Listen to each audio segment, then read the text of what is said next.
Take a breath now. Take another. Feel the air in your lungs. Let your limbs return. Yes, move your fingers. Have a body again under gravity and air.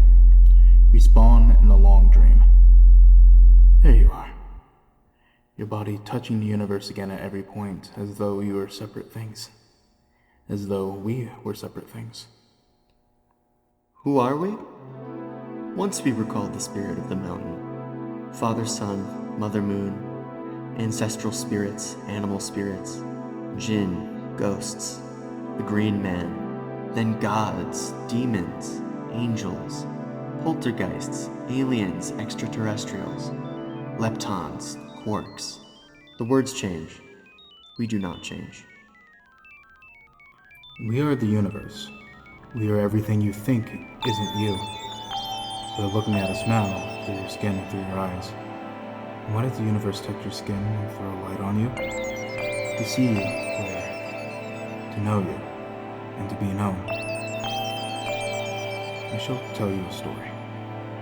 Once upon a time, there was Blair. You. Sometimes it thought itself human, like the thin crust of a spinning globe of molten rock. The ball of molten rock circled a ball of blazing gas that was 330,000 times more massive than it. They were so far apart that light took 8 minutes to cross the gap.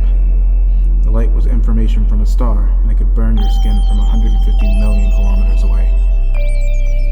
Sometimes the player dreamed it was a miner, on the surface of a world that was flat and infinite. The sun was a square of white. The days were short, there was much to do, and death was a temporary inconvenience. Sometimes the player dreamed it was lost in the story. Sometimes the player dreamed it was other things, in other places. Sometimes these dreams were very disturbing. Sometimes these dreams were very beautiful indeed. Sometimes the player awoke from one dream into another, then awoke from that into a third. Sometimes the player dreamed it watched words on a screen. Let's go back. The atoms of the player were scattered in the grass, in the rivers, in the air, in the ground. A woman gathered the atoms. She drank and ate and inhaled, and a woman assembled the player in her body. And then the player awoke from the warm, dark world of its mother's body into the long dream. And the player was a news story never told before, written in letters of DNA. And the player was a new program never run before, generated by a source code 1 billion years old. And the player was a new human, never alive before, made from nothing but milk and love. You are the player, the story, the program, the human, made from nothing but milk and love.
Let's go further back. The 7 billion atoms of the player's body were created long before this game in the heart of a star.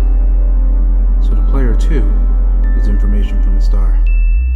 The player moves moves through a story which is a forest of information planted by a man called Julian on a flat, infinite world created by a man called Marcus that exists inside a small private world created by the player who inhabits a universe created by... Shush.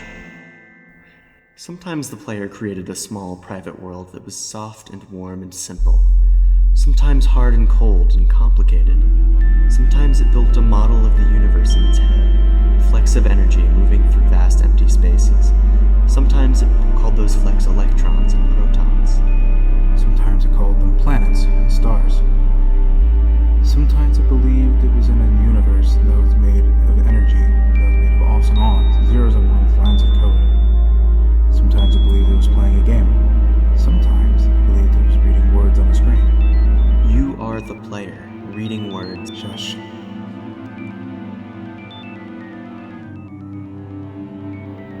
Sometimes the player read lines of code on the screen, decoded them into words, decoded words into meaning, decoded meaning into feelings, emotions, theories, ideas.